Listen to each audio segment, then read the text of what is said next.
Voilà, chers frères et sœurs, soyez abondamment bénis. Merci pour tous ceux qui nous suivent et souvent qui nous envoient des messages par WhatsApp, qui nous posent des questions, qui veulent comprendre. Merci aussi pour tous ceux qui nous appellent et puis qui essaient de changer avec nous pour essayer de comprendre un certain nombre de choses que nous disons dans nos enseignements, dans nos vidéos, qu'ils ne comprennent pas forcément ou bien qu'ils ne saisissent pas forcément. Et souvent, quand on échange comme ça, pour moi, je pense que ça permet aussi d'apporter des éclaircies sur certains points que vous n'avez pas compris. Voilà, c'est ça aussi qui enrichit, c'est ça aussi qui nous permet de pouvoir améliorer ce que nous faisons et puis aussi vous aider à comprendre un certain nombre de choses que nous disons dans nos vidéos que vous ne comprenez pas forcément. Parce que dans une seule vidéo, on ne peut pas tout dire. Voilà, on ne peut pas tout dire. Donc, on va à l'essentiel.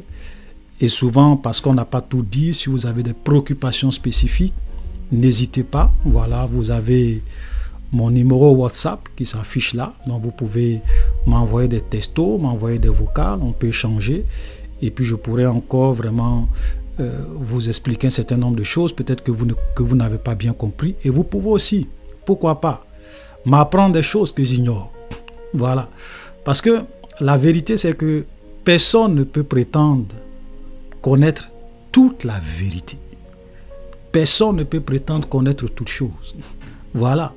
Donc, quand je fais mes vidéos, je ne prétends pas être le dépositaire de toute la vérité. Je peux faire des erreurs. Je peux vraiment dire des choses. Mais il y a certains aspects peut-être que je peux ne pas considérer.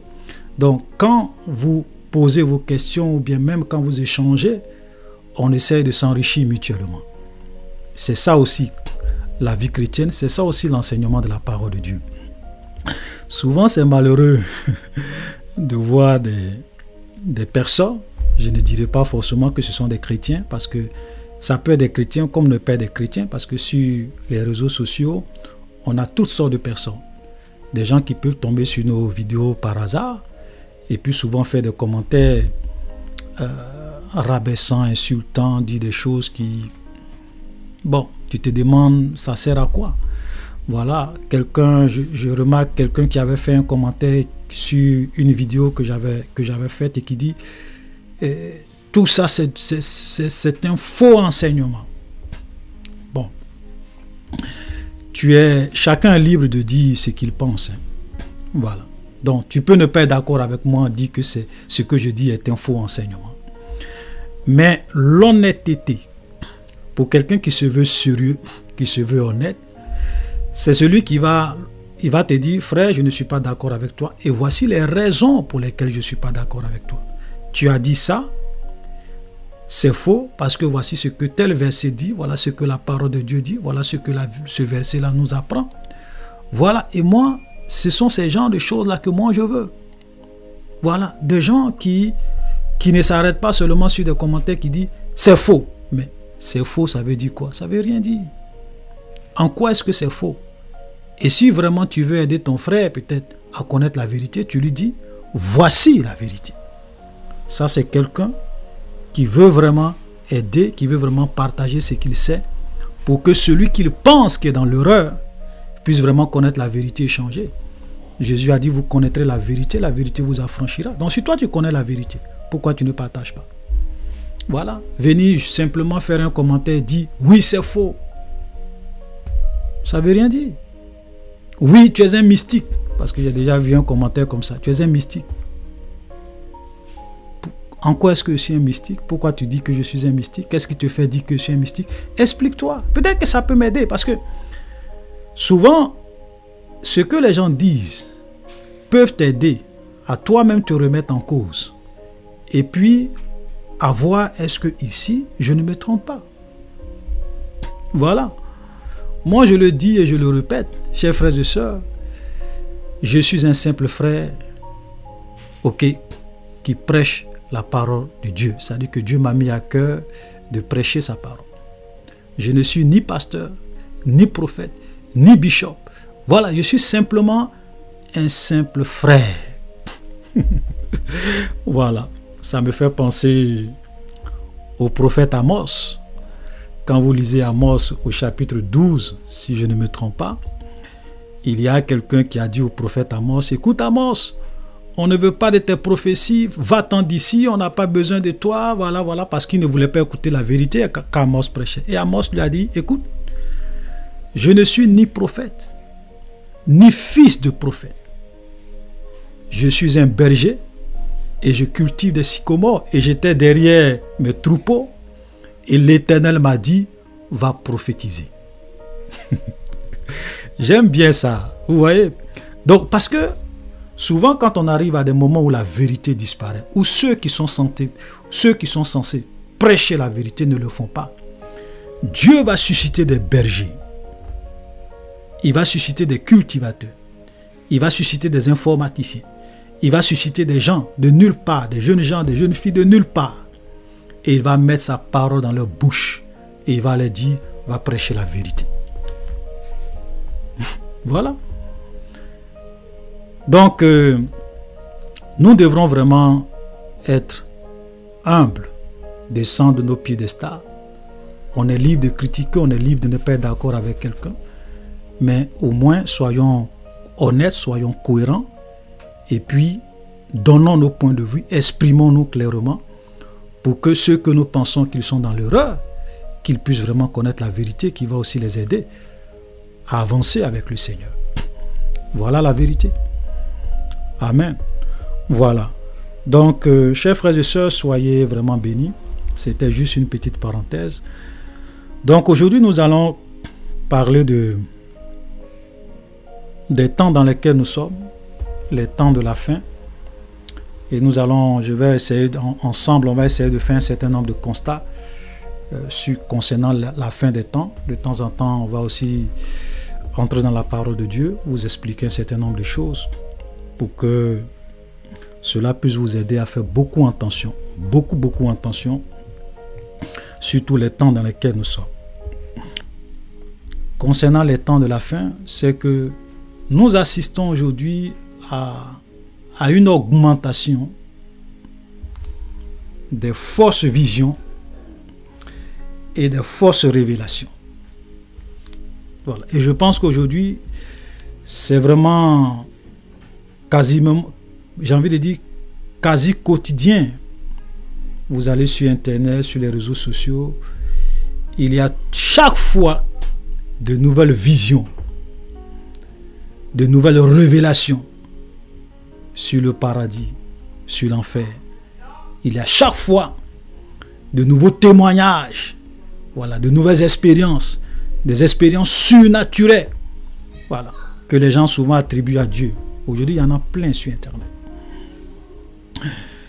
Et nous devons comprendre, chers frères et sœurs, et Jésus l'a dit, Jésus a été très clair là-dessus. Jésus a dit qu'à la fin des temps, il aura, si je veux résumer, il aura une multiplication des expériences surnaturelles. Et nous pouvons voir cela dans Matthieu. Dans Matthieu chapitre 24, je pense que j'ai déjà dit cela dans plusieurs de mes vidéos. Là, dans Matthieu 24, Jésus est en train de parler des signes de la fin des temps. Quand les disciples sont venus le voir pour dire, Seigneur, quel est le signe de la fin du monde? Voilà ce que Jésus va leur dire. Matthieu 24, il a dit. Donc, quand nous lisons Matthieu chapitre 24, le verset 22, voilà ce que la Bible dit. Si ces jours n'étaient abrégés, personne ne serait sauvé, mais à cause des élus, ces jours seront abrégés. Si quelqu'un vous dit alors le Christ est ici ou il est là, ne le croyez pas, car il s'élèvera de faux Christ et de faux prophètes. Ils feront des grands prodiges et des miracles au point de séduire, s'il était possible, même les élus. Voici, je vous l'ai annoncé d'avance. Si donc on vous dit, verset 26, il est dans le désert, n'y allez pas. Voici, il est dans les champs, ne le croyez pas. Donc voilà l'avertissement de Jésus. Voilà l'avertissement de Jésus concernant la fin des temps. Qu'est-ce qu'il dit? Il dit qu'à la fin des temps, il aura quoi? De faux Christ et non seulement de faux prophètes, mais il dit de faux Christ Et les gens vont dire, voici le Christ est dans le désert. Voici le Christ est dans ma chambre. Oui, j'étais dans ma chambre. Jésus est venu dans ma chambre. Jésus m'a révélé. J'ai eu telle vision. J'ai été enlevé jusqu'au ciel. J'ai vu cela, j'ai vu ceci. Jésus dit, ne croyez pas à tout ça. Je ne suis pas en train de dire, voilà, parce qu'il faut qu'on me comprenne bien. Je ne suis pas en train de dire qu'on ne peut pas, Dieu ne peut pas nous faire des expériences surnaturelles. Nous voyons dans la Bible beaucoup de prophètes, Ézéchiel, Daniel, l'apôtre Jean. Dieu leur a fait voir le paradis. Dieu leur a fait faire des expériences surnaturelles. Voilà, donc il y a ce qui est de Dieu, il y a ce qui est du diable. Mais ce que Jésus est en train de nous faire comprendre ici, c'est qu'à la fin des temps, il aura de fausses visions, il aura de fausses révélations, il aura de fausses manifestations surnaturelles que les gens vont attribuer à Jésus. Ok? C'est pour cela qu'il dit, si donc on vous dit, voici il est dans le désert, n'y allez pas, voici il est dans les champs, ne le croyez pas. Jésus est venu dans ma chambre, Jésus m'a montré le ciel, je suis allé à l'enfer, j'ai vu ceci. Faites attention. Parce que le drame dans avec toutes ces personnes, ou bien dans le milieu chrétien, c'est que les gens ont fini par croire que tout ce qui est surnaturel, ok, vient de Dieu. Alors que lorsque nous lisons, regardez ce que la Bible nous dit dans... Regardez ce que la Bible nous dit dans 2 Corinthiens. 2 Corinthiens. Voilà, on va lire cela. 2 Corinthiens chapitre 11. Et je pense que ça c'est vraiment très intéressant aussi. Ok. Regardez 2 Corinthiens chapitre 11, le verset 13. Nous dit que ces hommes-là sont de faux prophètes, des ouvriers trompeurs déguisés en apôtres de Christ. Donc là, Jésus est en train de dire que il y a des gens qui se déguisent en faux prophètes, des ouvriers trompeurs, ok? Donc ils se font passer pour des vrais serviteurs de Dieu. Mais regardez le verset 14. Et cela n'est pas étonnant, puisque Satan lui-même se déguise en ange de lumière. Donc là, la Bible est en train de nous dire que le diable lui-même se déguise en ange de lumière. Et donc, si Satan lui-même se déguise en ange de lumière, ce n'est pas ses agents qui ne vont pas se déguiser aussi en apôtres de Christ. Donc, ce n'est pas parce que vous étiez dans votre chambre que vous avez vu une lumière éblouissante. Vous avez vu un ange de Dieu. Vous avez vu quelqu'un qui vous est apparu dans une expérience surnaturelle, que cela veut forcément dire que cette expérience-là vient de Dieu. Parce que Satan aussi se déguise en ange de lumière. Les démons aussi peuvent se déguiser en ange de lumière. Et je vous donne un exemple encore. Quand le diable est venu tenter Jésus dans le désert, la Bible dit que le diable a montré tous les royaumes du monde de leur gloire. Il a transporté Jésus sur une haute montagne. Regardez, il a transporté Jésus sur une haute montagne. Le diable lui a montré tous les royaumes du monde et leur gloire en un seul instant. Ça veut dire que Satan est puissant. Donc il peut même venir te prendre dans ta chambre. Si tu n'éprouves pas les esprits, et aller te montrer des choses surnaturelles. Et tu vas penser que c'est Jésus. Mais en réalité, c'est le diable, ce sont des démons. Frère, vous comprenez? C'est pour cela que, frère, nous devrons faire beaucoup attention. Donc, la fin des temps sera un temps qui sera marqué par des expériences surnaturelles que les gens vont attribuer à Dieu, alors que ce n'est pas Dieu. Voilà la vérité. Ça c'est biblique. Ça c'est Jésus lui-même qui parle. Si on vous dit il est dans le désert, si on vous dit il est dans les champs, ne croyez pas parce qu'il s'élèvera de faux Christ. Et le diable se déguise en ange de lumière. Vous voyez, c'est vraiment malheureux aujourd'hui de voir que beaucoup de chrétiens, souvent même quand tu viens leur expliquer des vérités bibliques, ok, tout de suite, ils commencent à dire oui, mais telle personne a dit que lorsque elle allait au ciel, voilà ce qu'elle a vu. Telle personne a dit ça. Telle personne a vu l'enfer. Telle personne a vu le paradis. Il dit qu'il allait au paradis, voilà ce que Jésus lui a dit. Telle personne était un ex-sataniste. Voilà ce que le diable leur a dit. C'est-à-dire que c'est comme si les chrétiens ont fini par croire que les témoignages sont au-dessus de la Bible. C'est-à-dire qu'ils croient plus aux témoignages. Ils croient plus aux témoignages sur l'enfer, sur le paradis, que dans la Bible. Ils croient plus à ce que les ex-satanistes disent, ce que Satan dit aux ex-satanistes, que de croire à ce que la Bible dit. Ça, c'est une grave erreur. Parce que nous, en tant que des chrétiens, ce n'est pas les témoignages qui confirment la Bible, mais c'est la Bible que nous devons utiliser pour confirmer la véracité d'un témoignage. Je répète encore, ce n'est pas un témoignage, ou bien ce n'est pas l'expérience d'un individu qu'on ne connaît même pas d'ailleurs.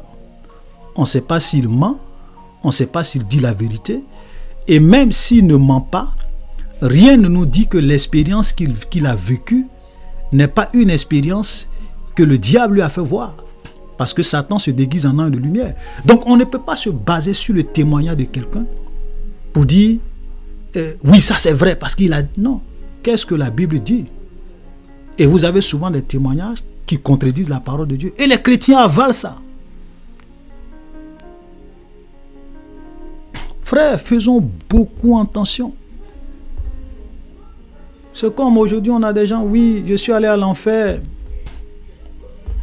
J'ai vu des gens à l'enfer qui n'ont pas payé leur dîme.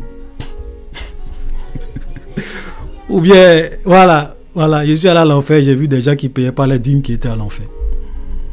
Ce n'est pas ce que la Bible dit. Parce que sur le fait que les gens ne payent pas leur dîme peut les envoyer à l'enfer, je vais vous dire. Et je vous demande d'aller demander à vos pasteurs qui ont leur doctorat en théologie, qui lisent la Bible. Allez-y demander à vos pasteurs. Je prends juste un exemple. Allez-y demander à vos pasteurs. Pasteur, dis-moi, est-ce que l'apôtre Paul prenait la dîme lorsqu'il était dans l'église d'Éphèse? Je vous donne deux exemples. L'église d'Éphèse. Et puis, est-ce que l'apôtre Paul prenait la dîme et vivait des offrandes lorsqu'il était dans l'église de Corinthe? Allez-y lui poser la question. Si votre pasteur est honnête, il va vous dire que l'apôtre Paul a fait 3 ans dans l'église d'Éphèse. Il enseignait jour et nuit. Il ne prenait ni dîme, ni offrande. Il n'était pas à la charge de l'église. Et il a dit cela aux anciens. Il dit, mes mains que vous voyez ont pourvu à mes besoins. Non seulement à mes besoins, Paul est en train de leur dire qu'il travaillait pour pourvoir lui-même à ses besoins. Non seulement à ses besoins, mais également aux besoins de ses autres collaborateurs qui travaillaient avec lui. Donc les chrétiens qui étaient dans cette église d'Éphèse où Paul était, ils ne payaient ni dîme ni offrande. Et dans le livre, et ça on voit, c'est dans le livre des Actes des Apôtres, ok? Je crois Actes des Apôtres chapitre 19, je vais mettre la référence pour que vous puissiez aller lire vous-même et venir me dire si ce que je dis est faux. Et puis ensuite vous avez l'église de Corinthe où Paul dit, c'est vrai que la parole de Dieu, que celui qui prêche l'évangile doit vivre de l'évangile, mais moi j'ai décidé de ne pas user de ce droit sur vous. Donc Paul ne recevait ni dîme ni offrande de l'église de Corinthe. Il avait le droit, mais il dit non. Surtout les offrandes, il dit non. Donc si la question de la dîme et des offrandes était une question de salut éternel, de vie ou de mort, mais ça veut dire que Paul est en train de pousser ces chrétiens-là à ne pas payer leur dîme et il est en train de les conduire à la mort, à l'enfer. C'est pour cela que, frère, laissez-moi vous, tous ces témoignages où les gens viennent vous dire qu'il y a des gens à l'enfer parce qu'ils ne payent pas les dîmes, c'est du mensonge. C'est du mensonge. C'est juste un exemple comme ça que je prends cet exemple-là. Vous voyez combien de fois aujourd'hui les gens vous manipulent avec les témoignages, vous trompent avec les témoignages. Et vous avez même certaines personnes qui disent qu'ils ont des ailes satanistes. Voilà, des ailes satanistes. Ça, je l'ai déjà une fois dit. Qui disent que lorsqu'ils étaient avec le diable leur disait que non, allez-y faire croire aux chrétiens qu'ils ne doivent pas payer les dîmes. Voilà, que ce sont les pasteurs qui les trompent. Donc, il y a des gens même qui parlent des commandements du diable. Donc, dans l'une des commandements du diable, ils devraient convaincre les chrétiens de ne pas payer les dîmes, alors qu'en réalité, la dîme, les chrétiens doivent payer les dîmes. Donc, c'était une stratégie du diable pour ne pas qu'ils puissent entrer dans les bénédictions, dans les grâces, tout ça. Voilà une autre erreur que beaucoup de chrétiens font. Vous savez, c'est pas parce que le diable dit quelque chose que cela est vrai. Satan lui-même, c'est un menteur et le père du mensonge. Et même ces ailes satanistes, qu'est-ce qui a fait qu'ils ont quitté le diable? C'est parce qu'eux-mêmes voyaient que le diable était un menteur. D'ailleurs, même quand ils étaient avec le diable leur disait toujours c'est lui le plus fort. Même il est plus fort que Dieu. Satan leur disait ça. Et c'est parce qu'ils savaient que le diable est menteur qu'ils l'ont quitté. Maintenant, quelqu'un qui est menteur et le père du mensonge, c'est pas parce qu'il dit une chose que cela est vrai. Vous voyez comment souvent, je me demande comment nous les chrétiens, on peut vraiment croire en ce genre de choses. Vous préférez aller écouter les paroles du père du mensonge que d'écouter ce que la Bible dit. Vous savez, moi, je l'ai déjà dit, moi, payer la dîme, pour moi, ce n'est pas un problème. Et je l'ai une fois dit que si moi je vais dans une église, que je vois un pasteur qui gère bien l'argent de l'église, s'occupe des veuves, des orphelins, il y a une bonne gestion de l'argent. Pas ce que nous constatons aujourd'hui dans les églises. Si le pasteur nous dit, payez votre dîme parce que cela nous sert à faire face aux charges de l'église, à aider les veuves, à aider les orphelins, comme un moyen pour vous de contribuer à toute cette œuvre que nous faisons, et qu'il y a une bonne gestion, frère, moi je vous dis la vérité. Moi, je vais payer ma dîme. Et puis en plus, je vais encore payer mes offrandes. Mais, venez me faire croire que le principe de la dîme est un principe biblique et que sans ça on va à l'enfer, j'ai dit non. C'est de la manipulation. Voilà. C'est de la manipulation. Paul ne prenait pas de dîmes. Paul ne prenait pas d'offrande, frère. Dans l'église d'Éphèse, non. Dans l'église de Corinthe, non. Donc ça veut dire que Paul est en train de conduire tous ces chrétiens-là à l'enfer. Parce que s'ils ne le font pas, ils seront condamnés. Donc Paul devrait accepter de leurs mains les offrandes et les dîmes et devrait même les encourager à lui donner leurs dîmes et les offrandes. Parce que ça y va de leur salut. Aucun théologien ne pourra vous montrer que Paul prenait la dîme et les offrandes. Aucun. Ceux qui sont honnêtes vont dire que non, Paul ne prenait pas de dîme, Paul ne prenait pas d'offrande. Ceux qui sont honnêtes. Parce que c'est biblique. Vous voyez, donc aujourd'hui, il y a beaucoup de fausses révélations. Il y a beaucoup de fausses visions. Et les chrétiens ont fini par placer leur confiance en des visions et en des révélations mensongères que de placer leur confiance en Dieu.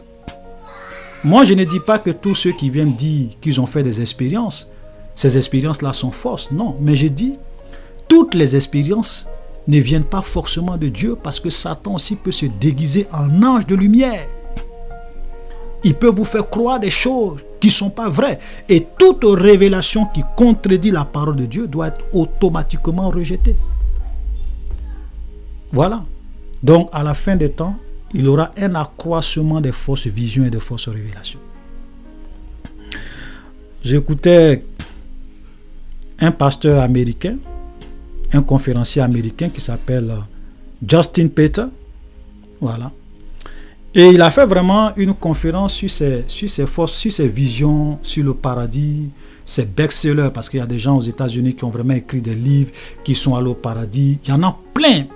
Et il y a d'autres même qui sont devenus des best-sellers. Les gens se sont vraiment enrichis sur ça. Ils se sont fait beaucoup d'argent. Donc lui, il a essayé vraiment de... Il a lu pratiquement ces témoignages et il a fait des enquêtes là-dessus. Il est arrivé à la conclusion qu'en réalité, beaucoup de ces soi-disant visites au ciel, au paradis, tout ça, ce n'est rien d'autre que du mensonge. Par ces constats. Et la première des choses qu'il a remarqué, il a vu que ces visions, ça dit que ces visions se contredisent. Ces visions se contredisent entre elles. Ça veut dire que tu vas écouter quelqu'un qui dit qu'il allait au ciel. Ça, je vous donne juste un exemple comme ça. Quelqu'un qui dit qu'il allait au ciel. Et quand lui, il allait au ciel, il dit, les gens qui étaient morts sur la terre, qu'il a vus au paradis, ils avaient des ailes.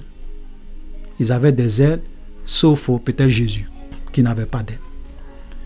Et il y a un autre également qui écrit un autre livre qui dit qu'il allait au paradis, qu'il a vu le ciel, il a vu l'enfer. Il vient aussi, lui aussi dit, non, lui, il allait au paradis. Les hommes qui sont les personnes qui sont mortes sur la terre, qu'il a vu au ciel, personne n'avait des ailes. Ils étaient des hommes normaux. Ok, avec un corps de gloire, mais bien sûr, mais ils n'avaient pas d'ailes. Bon, donc, il dit, mais forcément, en ces deux témoignages-là, il y a un qui est faux. Il y a quelqu'un qui ment. Définitivement, il y a quelqu'un qui ment. Ça, c'est clair. Parce que l'autre dit, je suis allé, j'ai vu ça. L'autre dit, je suis parti, j'ai vu le contraire. Mais c'est qu'entre les deux, il y a un qui ment. Vous comprenez? Et il y a plein d'exemples comme ça, que peut-être je n'ai pas le temps de mentionner tout cela ici, qui prouvent que ces témoignages sont remplis de mensonges, sont remplis de contradictions, et même il y a d'autres même qui vont même plus loin, c'est-à-dire ce qu'ils disent là même, ça contredit la Bible. Ça contredit la Bible. Frère, c'est pour cela que nous devons faire beaucoup attention. Quelqu'un que tu ne connais pas, qui vient là, qui te dit que non, lui, il a allé au ciel, il a allé à l'enfer, il a vu ça, et tu crois. Tu ne le connais même pas. Voilà. Donc nous devrons faire beaucoup attention. Quand nous lisons des témoignages, quand des gens viennent nous expliquer des choses, il faut que cela soit en accord avec la parole de Dieu.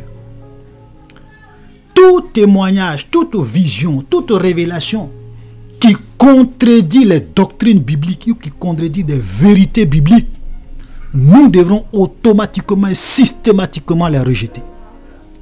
Les mettre ça à la poubelle. Parce que la Bible est la parole de Dieu. Et c'est elle notre boussole. Et c'est elle notre guide. Et on ne peut pas aussi se baser sur le témoignage de quelqu'un pour venir établir des doctrines dans l'église. On ne peut pas dire on ne peut pas prendre le témoignage de quelqu'un parce que la personne est allée au paradis soi-disant et qu'elle a vu telle chose. Donc, c'est ce que nous les chrétiens nous devons faire. Pourtant, quand on lit la Bible, ce n'est pas ce qui est écrit dans la Bible. On se base sur la parole de Dieu pour établir les doctrines et non sur les témoignages des gens. Parce que les gens peuvent se tromper.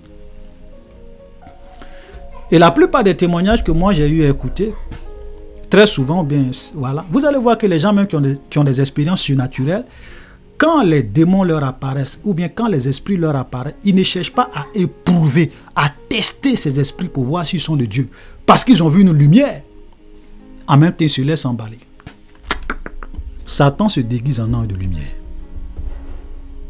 Donc, frère, je vous en prie, tous ces chrétiens aujourd'hui qui passent leur temps à parler des témoignages, celui-là allait à l'enfer, celui-là allait au paradis, celui-là allait ceci, celui-là allait cela. Et ils préfèrent croire en ces témoignages-là, baser leur foi sur ces témoignages-là, que sur la parole de Dieu. Vous êtes en train de jouer un jeu très dangereux. Il y avait même une dame, parce qu'il y a une autre dame même qui avait parlé au Nigeria. Il y a une femme qui est venue qui dit non, je suis allé au paradis. Elle a rencontré des histoires, vraiment c'était très émouvant. Elle dit qu'elle allait à l'enfer, elle a vu des choses.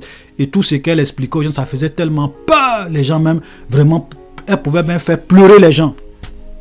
Quelque temps après, elle vient et dit non, tout ce que je vous ai raconté là, c'est pas vrai, c'est faux, c'est du mensonge. Vous voyez? Frère, c'est pour cela qu'on ne peut pas se baser sur l'expérience des gens pour vivre par rapport à ça. Voilà. Donc quand tu écoutes des témoignages, il faut vraiment prier Dieu. Seigneur, est-ce que ça c'est vrai? Est-ce que ça c'est conforme à ta parole? Il faut analyser. Maintenant, si tu as la conviction que tu as analysé à la lumière de la parole de Dieu et que ça concorde avec la Bible, tu peux croire, il n'y a pas de problème. Parce que comme je le dis, tous les témoignages ne sont pas forcément faux. Mais il y a beaucoup de visions et de révélations aujourd'hui qui sont carrément des visions mensongères. Parce que ce n'est pas conforme à la Bible. Donc faisons attention. Moi, je dis ça pour que vous puissiez vraiment faire attention. Alléluia. Voilà. Et je vais même vous dire encore une dernière chose. Et puis je pense que, bon, je voulais dire, bon, on va s'arrêter là pour ne pas que la vidéo soit trop longue. Comme c'est juste un échange. Ok. Je vais dire ça et puis on va vraiment s'arrêter là. Vous voyez, souvent, on se pose la question, pourquoi en ces temps de la fin, c'est là qu'il y a beaucoup de visions. Les gens viennent tout le temps expliquer leurs expériences sur l'enfer, sur le paradis. Même on a des ex-satanistes qui viennent. Bon, il y a des témoignages de certains ex-satanistes que moi j'ai écoutés qui sont vraiment édifiants parce que ça ne contredit pas la Bible. Mais il y a d'autres qui posent des problèmes parce que ça contredit la Bible. Et quand c'est comme ça, il faut balayer. Amen. Mais je vais vous faire remarquer quelque chose dans la parole de Dieu. Vous allez voir que quand vous lisez le livre des Actes des Apôtres, la Bible dit qu'il y avait des magiciens qui avaient exercé l'art de la magie et qui ont apporté leurs livres de magie et ces livres de magie ont été brûlés. Ok? Vous allez voir même que Lazare est mort, Lazare est ressuscité. Il y a plein de personnes dans la Bible qui sont mortes et qui sont revenues à la vie. Ok? Mais moi, ce qui m'étonne, c'est qu'aucune de ces personnes n'a fait un témoignage pour dire « J'étais morte, je suis allé au paradis, j'ai vu ça, j'ai vu ça, j'ai vu ça. » Et puis on a pris ce témoignage-là, on a ajouté ça à la Bible. Non. Tous ces hommes dans le livre des au temps des apôtres, quand l'église primitive se répandait, qui ont fait l'art de la magie, qui avaient des livres de magie, c'est-à-dire que ce n'étaient pas des petits magiciens, c'était des gens qui avaient atteint des grands niveaux dans l'occultisme, dans la magie. Mais pourquoi ils n'ont pas écrit des témoignages pour qu'on ajoute ça à la Bible? Pour dire j'étais dans le monde de Satan, voilà ce que j'ai vu, voilà ce que... Pourquoi? Frère, parce que la raison elle est simple. Tout ce dont nous avons besoin pour notre salut est déjà écrit dans la parole de Dieu. Tout ce qui est nécessaire pour vivre une vie à la gloire de Dieu, tout ce qui est important pour que nous puissions vraiment mener une vie chrétienne à la gloire de Dieu, la parole de Dieu est suffisante. La parole de Dieu est suffisante. Tout ce que nous avons dans la Bible est déjà suffisant pour nous permettre de vraiment vivre à la gloire de Dieu. Donc, on n'a pas besoin forcément d'ajouter à la parole de Dieu des témoignages, des expériences personnelles. Non. On peut les écouter. Voilà. Ça peut être vrai, ça peut être faux. On peut les écouter. Et selon la conviction qu'on a, on peut croire. Voilà.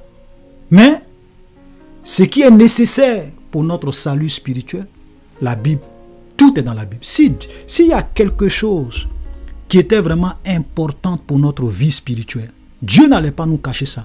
Il allait nous révéler ça dans la parole. Frère, vous comprenez? C'est pour cela que ne vous laissez pas distraire par ces soi-disant témoignages, par ces soi-disant ex-satanistes qui ont dit ça, Satan leur a dit ça, Satan leur a dit de faire ça. Satan, c'est un menteur. Ce n'est pas ce que Satan dit qu'on écoute. C'est ce que Dieu dit qu'on écoute. C'est ce que l'Esprit de Dieu nous révèle qu'on écoute. Moi, je préfère même aller écouter quelqu'un qui dit « Voilà la révélation que Dieu m'a donnée » que d'aller écouter quelqu'un qui dit « Voilà ce que le diable m'a dit ». Parce que le diable, c'est un menteur. Voilà, donc chers frères et sœurs, faisons beaucoup attention. J'ai dit, bon, j'avais un autre point que je voulais développer, mais bon, je ne veux pas que la vidéo soit trop longue. Donc frère, j'ai dit tout ça, les temps de la fin, vraiment, nous sommes dans des temps vraiment très dangereux. Nous vivons des temps très sombres, où le monde des ténèbres est vraiment déchaîné. Ils ont beaucoup de stratégies que le diable est en train de mettre en place dans l'église, dans le milieu chrétien. Tout ça pour vraiment brouiller les chrétiens, tromper les chrétiens, séduire les chrétiens et les conduire à la mort éternelle. Voilà, nous sommes dans les temps de la fin. C'est pour cela que nous devons être vigilants, nous devrons faire attention, nous devrons lire nos Bibles et connaître la volonté de Dieu pour nous. Amen. L'expérience de quelqu'un, c'est l'expérience de quelqu'un, ce n'est pas la Bible. Faisons attention. Alléluia. Voilà, donc, je vais m'arrêter là. N'oubliez pas de mettre des likes. N'oubliez pas de partager. Voilà, mettez des j'aime, mettez des pouces bleus. Voilà, et puis, comme je le dis, je le répète encore, nous ne prétendons pas connaître toutes choses. Vous pouvez ne pas être d'accord avec notre point de vue, c'est votre droit le plus absolu. Mais, quand vous faites des commentaires, expliquez le pourquoi de vos pensées. Donnez-nous des références bibliques, parce que nous aussi, on peut aller les lire et voir si on se trompe ou pas. Voilà, mais ce n'est pas la peine de venir faire des commentaires. Oui, c'est faux, mais c'est faux. Qu'est-ce qui est faux? Qu'est-ce qui est vrai? Explique-toi. Voilà, donc, ayons l'esprit ouvert. On peut ne pas tous avoir les mêmes points de vue, mais ayons l'esprit ouvert. Et puis partageons nos points de vue dans l'humilité et dans l'amour. Voilà. Soyez bénis et à la prochaine.